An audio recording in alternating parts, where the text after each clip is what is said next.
नमस्कार साथियों, good morning, very very good morning to all of you. एक बार फिर से आप सभी लोगों का बहुत बहुत स्वागत है झारखंड एजुकेशन हब में। मैं हूं आपका जीएस एजुकेटर रितेश और आप लोग मेरे साथ हैं झारखंड करेंट अफेयर्स के इस धमाकेदार और ताजा तरीन सेशन में।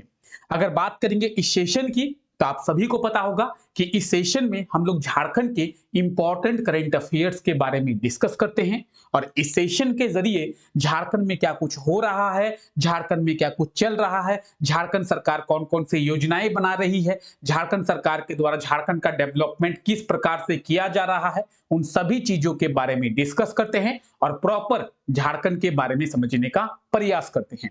आज है 7 मार्च और 7 मार्च तक झारखंड में जो भी करेंट अफेयर्स बने हैं उन सभी करेंट अफेयर्स के बारे में आज के इस क्लास में डिस्कस करेंगे और हर एक करेंट अफेयर के बारे में डिटेल में एनालाइज करेंगे ताकि आपको हर एक करेंट अफेयर डिटेल में समझ में आ जाए। तो आइए आज के इस क्लास को शुरू करते हैं और देखते हैं झारखंड के इंपॉर्टेंट करेंट अफेयर्स के बारे में कि कौन कौन से करेंट अफेयर्स हैं जिनके बारे में आज के इस क्लास में हम लोग डिस्कस करने वाले हैं। तो चलिए क्लास को शुरू करते हैं। क्लास शुरू करने से पहले जो भी ऐसे लोग हैं जो पहली बार इस क्लास को देख रहे हैं या फिर हमारे इस चैनल पे पहली बार विजिट किए हैं तो चैनल को सब्सक्राइब करना ना भूले, साथ ही साथ इस क्लास को भी एक बार जरूर लाइक कर दे। तो आइए आज का हमारा पहला करंट अफेयर देखते हैं। आज का हमारा पहला करंट अफेयर है कि हाल ही में झारखंड कैबिनेट के द्वारा झारखंड में कितने डिग्री कॉलेज की स्थापना किया जाएगा। डिग्री कॉलेज कहने का सेंस है कि झारखंड में कितने कॉलेज की स्थापना झारखंड कैबिनेट के द्वारा किया जाएगा या फिर झारखंड में कितने कॉलेज की स्थापना की मंजूरी झारखंड कैबिनेट के द्वारा दिया गया है। तो रिसेंटली क्या हुआ है, रिसेंटली झारखंड कैबिनेट की बैठक हुई है और इस झारखंड कैबिनेट के बैठक में झारखंड कैबिनेट के द्वारा यह फैसला लिया गया है कि झारखंड में 8 नए कॉलेज की स्थापना जो है वो की जाएगी या फिर झारखंड में 8 नए कॉलेज का निर्माण किया जाएगा। ऑप्शन ए बिल्कुल सही आंसर हो जाएगा, आप लोग देख सकते हैं। तो झारखंड कैबिनेट के द्वारा झारखंड में 8 नए डिग्री कॉलेज की स्थापना को मंजूरी दिया गया है। इस चीज को आपको ध्यान में रख लेना है। और इन 8 डिग्री कॉलेज की बात करेंगे तो 153 करोड़ की लागत से इन 8 डिग्री कॉलेज का निर्माण जो है वो किया जाएगा, यानी 8 डिग्री कॉलेज की स्थापना 153 करोड़ की लागत से की जाएगी। तो ये जो फैसला है ये झारखंड कैबिनेट के द्वारा लिया गया है। कुछ इस प्रकार से 8 नए कॉलेज की स्थापना झारखंड में की जाएगी जिसके लिए 153 करोड़ की जो अमाउंट है उसे झारखंड सरकार के द्वारा खर्चा किया जाएगा। तो इस चीज को भी आपको ध्यान में रख लेना है। चलिए देखिए, अगर हम लोग बात करें कॉलेज की तो रिसेंटली हम लोग एक चीज देखें, क्या देखें कि प्रधानमंत्री नरेंद्र मोदी जी के द्वारा विनोबा भावे विश्वविद्यालय को लगभग 100 करोड़ की राशि देने की घोषणा की गई थी। झारखंड का पहला ऐसा विश्वविद्यालय है जिसे इतना ह्यूज अमाउंट जो है वो दिया जा रहा है, इतनी बड़ी राशि जो है वो दी जा रही है। तो लगभग 100 करोड़ की राशि किसे, तो विनोबा भावे विश्वविद्यालय को। अगर विश्वविद्यालय की बात की जाए तो आप लोग ये भी याद रखें कि झारखंड का सबसे पहला विश्वविद्यालय कौन सा है, झारखंड का सबसे पहला यूनिवर्सिटी कौन सा है। तो झारखंड के पहले यूनिवर्सिटी की बात करेंगे, विश्वविद्यालय की बात करेंगे, रांची विश्वविद्यालय जो है वो झारखंड का पहला विश्वविद्यालय है। यानी झारखंड में सबसे पहले रांची विश्वविद्यालय की स्थापना की गई थी। इस चीज को ध्यान में रखना है क्योंकि एग्जाम में पूछा जाता है कि झारखंड का सर्वप्रथम विश्वविद्यालय कौन सा है या फिर झारखंड में सबसे पहले किस विश्वविद्यालय की स्थापना की गई थी, रांची विश्वविद्यालय की। कब की गई थी, 1960 यानी 1960 में। ठीक है, क्लियर है।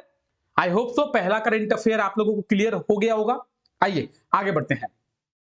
अगर बात करेंगे क्लास के पीडीएफ की तो क्लास का पीडीएफ आप लोगों को टेलीग्राम चैनल पे मिल जाएगा। डिस्क्रिप्शन में लिंक दिया हुआ है, उस लिंक के माध्यम से आप हमारे टेलीग्राम चैनल के साथ जुड़ सकते हैं। तो टेलीग्राम चैनल के साथ जुड़ना ना भूले और लिंक पे क्लिक करके हमारे टेलीग्राम चैनल के साथ जुड़ जाएं। आइए आगे बढ़ते हैं। हाल ही में मुख्यमंत्री चंपाई सोरेन के अपर मुख्य सचिव किसे बनाया गया है। तो मुख्यमंत्री चंपाई सोरेन का अपर मुख्य सचिव किसे बनाया गया है, क्या होगा सही आंसर, इसका सही आंसर हो जाएगा अविनाश कुमार।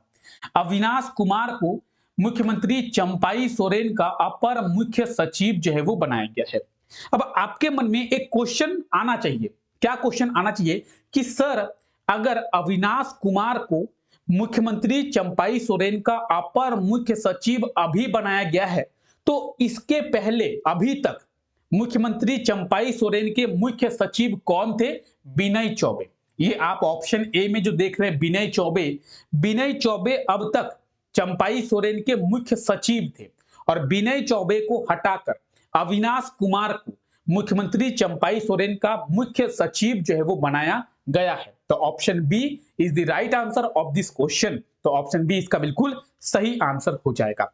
आप यहाँ पे डिटेल में भी देख सकते हैं कि मुख्यमंत्री चंपाई सोरेन का अपर मुख्य सचिव जो है वो अविनाश कुमार को बनाया गया है और विनय चौबे को हटाकर अविनाश कुमार को उनका जगह जो है वो दिया गया है। किस चीज का जगह? मुख्य सचिव का जगह।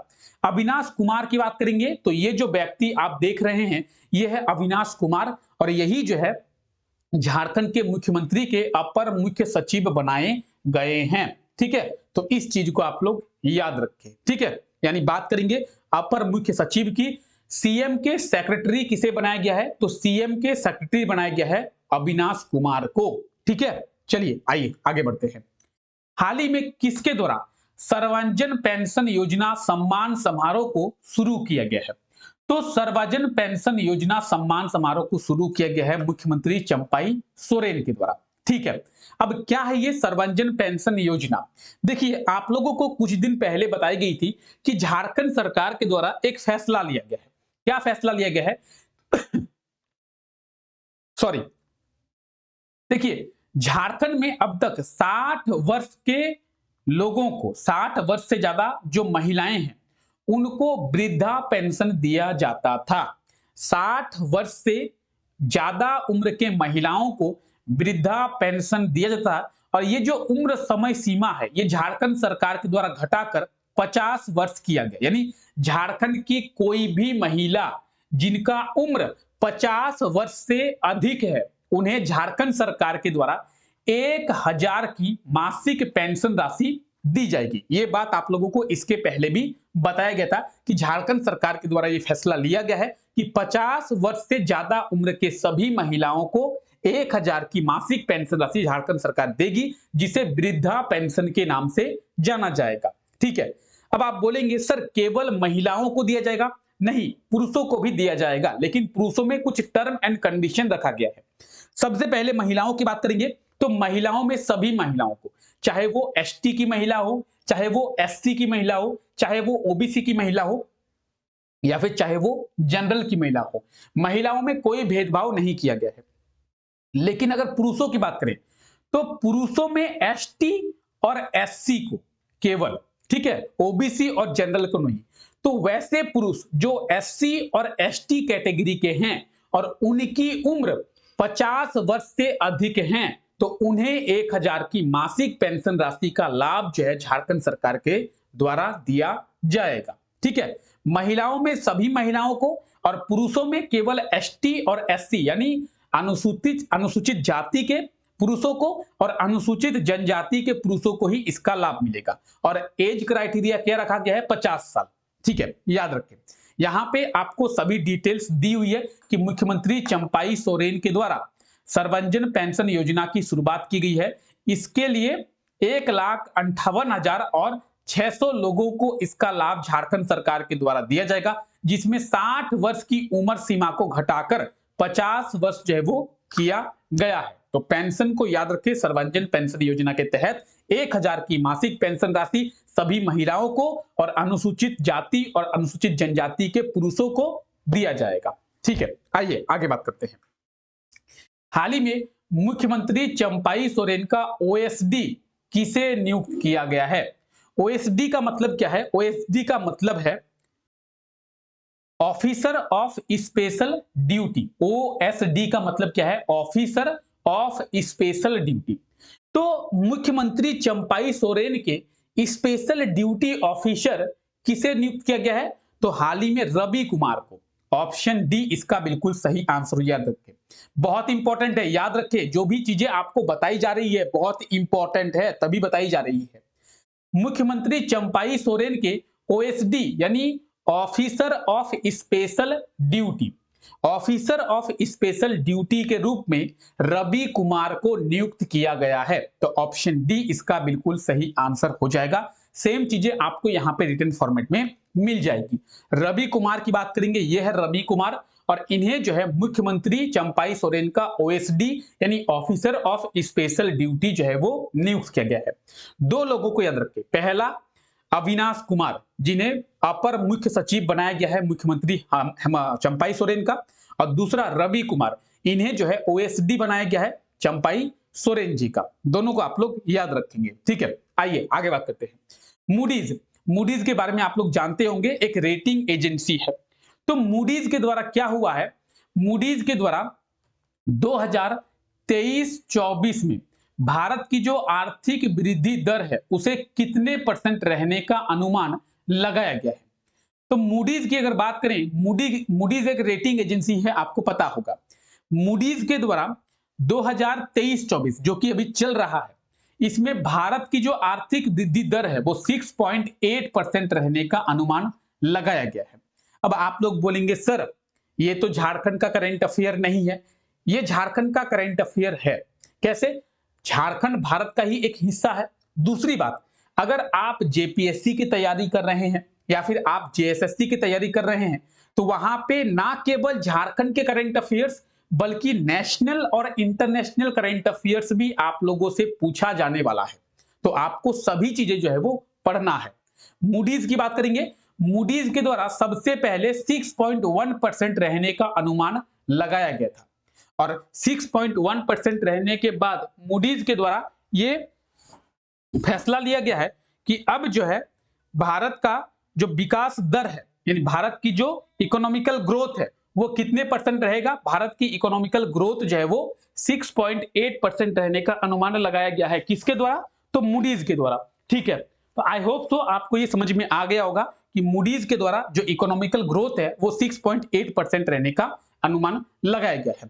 सेम बातें आपको यहाँ पे रिटन फॉर्मेट में मिल जाएगी कि पहले जो है 6.8% का ग्रोथ रेट रहने का अनुमान लगाया गया था, और अब जो है एक 6.1% के रेट को बढ़ाकर 6.8% किया गया है। पहले 6.1% था, अब 6.8% किया गया है। मूडीज, तो मूडीज क्या है? मूडीज एक इंटरनेशनल रेटिंग एजेंसी है। आई होप सो कि आप लोग इसके पहले भी मूडीज का नाम सुना होगा। मूडीज कई बार भारत के ग्रोथ रेट की बात करें या फिर मूडीज के द्वारा झारखंड का भी ग्रोथ रेट जो है उसका भी अनुमान लगाया जाता रहा है, ठीक है। तो मूडीज एक रेटिंग एजेंसी है और ये क्या करती है, अलग अलग देशों की जो इकोनॉमिकल ग्रोथ है उसका प्रोडक्शन क्या कहते हैं, प्रिडिक्शन करती है, ठीक है। मूडीज क्या करती है, अलग अलग देशों की जो इकोनॉमिकल ग्रोथ है वो कितने % रहेगी इसका प्रिडिक्शन करती है, यानी अनुमान लगाती है। तो इसके बारे में भी आप लोग याद रखें। चलिए ठीक है, आई होप सो कि आपको करंट अफेयर समझ में आ गया होगा। अब आइए क्लास को आगे बढ़ाते हैं। देखिए जो पिछला क्लास हुआ था, पिछले क्लास में आपसे ये क्वेश्चन पूछा गया था कि हाल ही में देवघर से गोड्डा तक किसके द्वारा रेल लाइन का उद्घाटन किया गया है। आपको पता होगा कि झारखंड का जो गोड्डा जिला है वो झारखंड के नॉर्थ ईस्ट में है, यानी कहां पे है, उत्तर पूर्वी भाग में है, नॉर्थ ईस्ट में। और झारखंड का जो नॉर्थ ईस्ट है वहां पे रेलवे का विस्तार नहीं है। तो अब फिलहाल देवघर से गोड्डा तक रेलवे का विस्तार किया गया है, और इस रेलवे के विस्तार में जो रेल लाइन बिछाई गई है उस रेल लाइन का उद्घाटन जो है नरेंद्र मोदी जी के द्वारा किया गया है। ऑप्शन डी इसका बिल्कुल सही आंसर हो जाएगा। अब ऐसे लोग जो गोड्डा जाना चाहते हैं या फिर गोड्डा में रहने वाले लोगों की बात करें, वो अब रेल का उपयोग कर पाएंगे, ठीक है। पहले गोड्डा तक रेल नहीं जाती थी, अब जो है गोड्डा तक रेल जाएगी। तो ऑप्शन डी इसका बिल्कुल सही आंसर हो जाएगा। नरेंद्र मोदी जी के द्वारा देवघर से गोड्डा तक रेल लाइन का जो उद्घाटन है वो किया गया है, ठीक है। आइए आज के लिए आपके क्वेश्चन की बात करेंगे। तो आज के लिए आपका क्वेश्चन है, झारखंड के किस शहर से हाइड्रोजन इंजन के उत्पादन को शुरू किया जाएगा। झारखंड के किस शहर से हाइड्रोजन इंजन के उत्पादन को शुरू किया जाएगा। Option A Dhanbad, option B Ranchi, option C Dumka या फिर ऑप्शन डी जमशेदपुर। क्या होगा इसका सही answer? Option A, B, C या डी हाइड्रोजन इंजन का प्रोडक्शन झारखंड के किस सिटी से किया जाएगा, कौन से शहर से की जाएगी।